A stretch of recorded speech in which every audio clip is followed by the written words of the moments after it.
আমরা যার জন্য এখানে উপস্থিত হয়েছি, আমাদের বিএনপির প্রতিষ্ঠা লগ্ন থেকে শহীদ রাষ্ট্রপতি জিয়াউর রহমানের থেকে শুরু করে মৃত্যুর আগ পর্যন্ত শহীদ জিয়ার আদর্শে বুকে লালন করে সে আমাদের প্রয়াত নেতা, আমাদের শ্রদ্ধেয় মরহুম মতিন চৌধুরী সাহেব।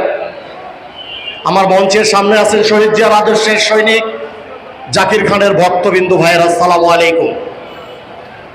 আজকে যার জন্য আমরা এখানে আলাপ আলোচনা করছি, ইতিপূর্বে অন্যান্য বক্তব্য আপনি তাদের কাছ থেকে শুনেছেন।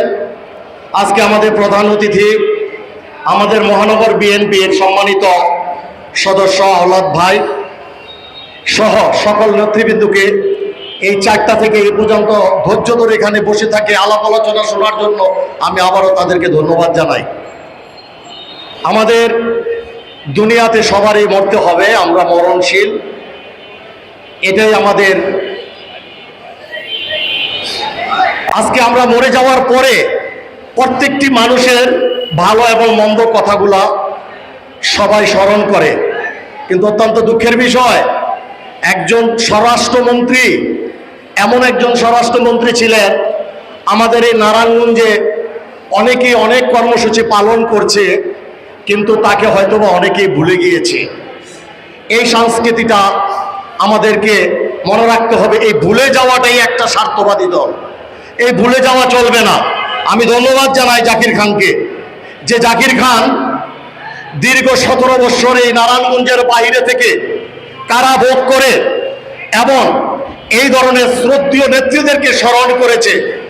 আমি আমার ব্যবসায়ী মহল থেকে তাকে আন্তরিকভাবে ধন্যবাদ জানাই। আমি ধন্যবাদ জানাই জাকির খানকে।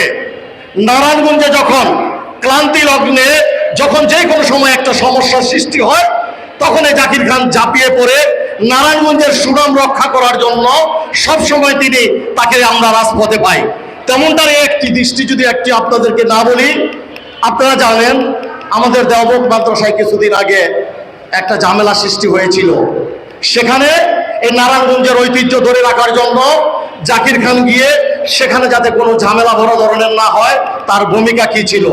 বর্তমান জাকির খানের ভূমিকা কি এই নারায়ণগঞ্জের ভিতরে? বর্তমানে জাকির খানের ভূমিকা আলেম ওলামাদেরকে নিয়ে, বর্তমানে জাকির খানের ভূমিকা সবসময় ভালো কাজের সাথে। কিন্তু কিছু কিছু মানুষের হয়তো বা ভালো লাগে না, যদিও আপনার আমার মতো সরল মানুষ যারা এটা বিশ্বাস করি, ভালোকে ভালো বলি, মন্দকে না বলি। কিন্তু কিছু মানুষ আছে তারা এই জাকির খানের ভালো কাজকে তারা ভালোভাবে মেনে নেয় না। তার কারণ তারা বিভিন্ন কর্মে বিভিন্ন সময় নারায়ণগঞ্জের দায়িত্বশীল হয়ে অদায়িত্বর কাজ করে। যখন জাকির খান নারায়ণগঞ্জে প্রবেশ করেছে, যখন জাকির খান নারায়ণগঞ্জের গণমানুষের নেতা প্রতিষ্ঠিত হয়ে যাচ্ছে, ঠিক তখনই তাদের ভিতরে এই সমস্যার সৃষ্টি হয়েছে। তার কারণ তাদের ব্যর্থতা। তার কারণ কি? তারা নারায়ণগঞ্জের ভিতরে মহানগরের দায়িত্ব নিয়েও তারা নারায়ণগঞ্জের বিএনপিকে ঐক্যবদ্ধ করতে পারেনি। আমরা এদারিক তার প্রমাণ পেয়েছি। আমরা মহানগরের ভিতরে 4টি গ্রুপে গ্রুপিং হয়ে যেভাবে সংগ্রাম আন্দোলন করেছে, আমরা শহীদ জিয়ার আদর্শের সৈনিক কখনো এটা চাই নাই। আমরা চাই এক ছাতার তলে সবাই ঐক্যবদ্ধভাবে একসাথে থাকবো, কারো সাথে জলাশি করে নয়। আমরা যে কোন যোগ্যতা হবে, যোগ্যতা অনুযায়ী তাদেরকে আমরা কাছে নিয়ে যাব, তাদেরকে আমরা পাশে পাবো।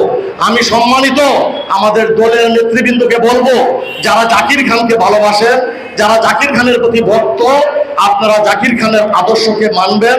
জাকির খান কি করে এটাকে ফলো করবেন। শহীদ জিয়ার আদর্শের উপরে একটু এচর করুক, বদনাম হোক, সেই কাজ যাতে আপনারা করবেন না।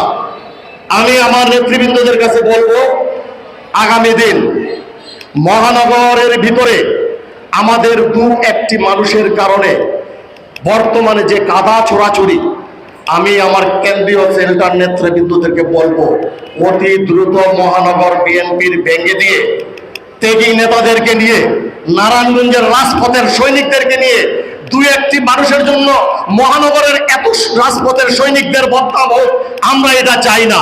আগামী দিন জাকির খানকে নিয়ে ঐক্যবদ্ধভাবে মহানগরের একটি কমিটি প্রতিষ্ঠিত করবেন এবং দেখবেন নারায়ণগঞ্জের ভিতরে মহানগর বিএনপির ভিতরে আর কোনো কাদা ছড়াছড়ি থাকবে না ইনশাআল্লাহ।